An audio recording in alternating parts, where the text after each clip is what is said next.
합참의장님, 군인들 고생 많이 하고 있죠.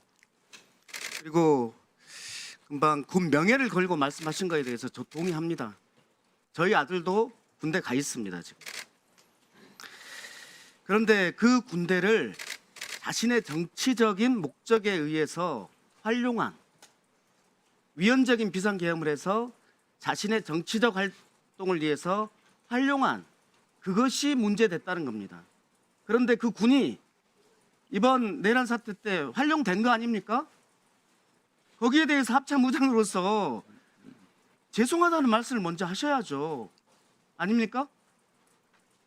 죄송하지 않습니까? 그 부분에 대해서는 비상계엄에 대해서는 국민에게 어떤 실망을 드린 것에 대해서 합참의장으로서 진심으로 사과드립니다. 네, 그 진심 받아들이겠습니다.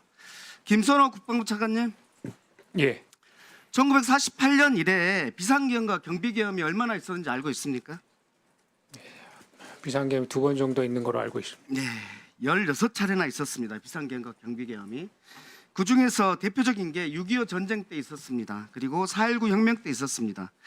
이때의 특징은 뭐냐면 전시 사변 또는 이에 준하는 국가 비상상태가 이미 있는 상태에서 계엄이 일어났습니다. 이거는 예방적 계엄, 선제적 계엄이 아니었던 상황이죠. 이해하죠?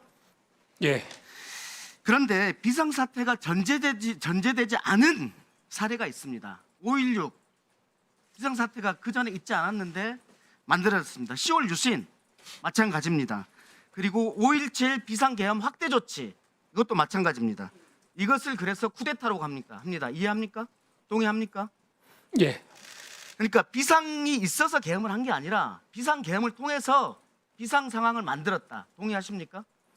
그때 상황들은 다 군사적인 그런 문제가 있었던 것으로 역사적으로 다 평가가 된 거로 알고 있습니다. 네, 차관님 여러 차례 답변하신 걸로 알고 있지만 다시 확인차 질문하겠습니다.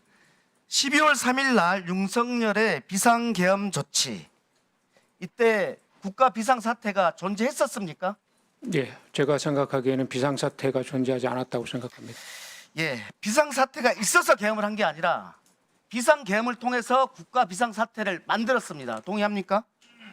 만든 것까지는 잘 모르겠고 그 상황 평가에 있어서 저는 전시나 사변 국가 비상사태에 준하는 상황이 그때는 형성되지 않았다고 저는 평가하고 있습니다. 그게 없었는데 비상계엄을 했으면 윤석열의 12.3 비상계엄 사태는 윤석열의 쿠데타 동의하십니까? 그 부분 아마 관련된 수사나 헌법기관에서 판단을 할 것으로 봅니다.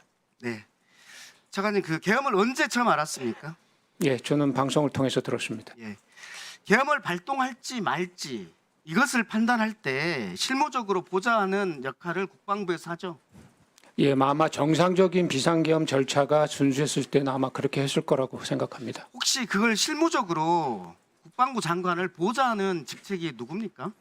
그것은 국방부의 전 기관이 장관을 보좌하는 기관입니다. 기획관리관 아닙니까? 기획관리관은 기획관리관대로 또 각 기관들은 그 역할을 수행하게 돼 있습니다. 좋습니다. 이번에 김용현 전 장관이 대통령에게 건의했다고 했죠. 예, 그렇게. 대통령에게 국방부에서 건의할 때 따라야 되는 편람이 있죠. 그 편람이 어떤 것을 계엄 말씀하셨죠? 실무 편람이라고 있지 않습니까? 예, 계엄 업무 실무 편람이 있습니다. 예. 그 실무 편람에 따르면은 비상대책회의를 먼저 하게 돼 있는데 그 회의가 있었습니까? 예, 국방부 내에서는 없었습니다. 그러면 국방부 담당자가 계엄 소포문을 작성한 적이 있습니까? 없습니다. 없죠. 그러면 김용현 장관은 건의를 하면서 이 포고령과 관련해서 누구에게 작성을 시킨 사람이 있습니까? 국방부 내에 없습니다. 그러면은 국방부 장관은 누구의 자문을 받고 한 것이고 누가 그 포고령을 써준지 지금도 모릅니까? 예, 저희도 지금 거기까지 확인을 못했고 아마 확인이 될 것으로 알고 있습니다. 수사하면서. 국방부 내에서 이 포고문과 관련해서 누가 작성했는지에 대해서 아직 조사를 안 했습니까? 그건 조사가 아니고 제가 확인을 했는데 국방부 내에서는 작성한 사람 없습니다. 네, 박한수 육참총장님. 네. 네. 포고문 발령할 때 본인 명의로 발령하셨잖아요. 예, 그렇습니다. 발령할 때 이 포고문의 내용을 미리 알고 있었습니까? 전혀 몰랐습니다. 전혀 몰랐다고 그랬죠. 네. 이 포고문을 누가 가져왔습니까?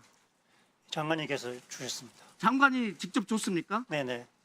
그러면 지금 국방부에서는 누가 작성했는지 모르고 김용현 장관이 직접 작성했다는 얘기인데, 제가 알기로 김용현 장관은 타이핑을 못 치는 걸로 알고 있는데 혹시 타이핑 치는 거 보신 적 있습니까?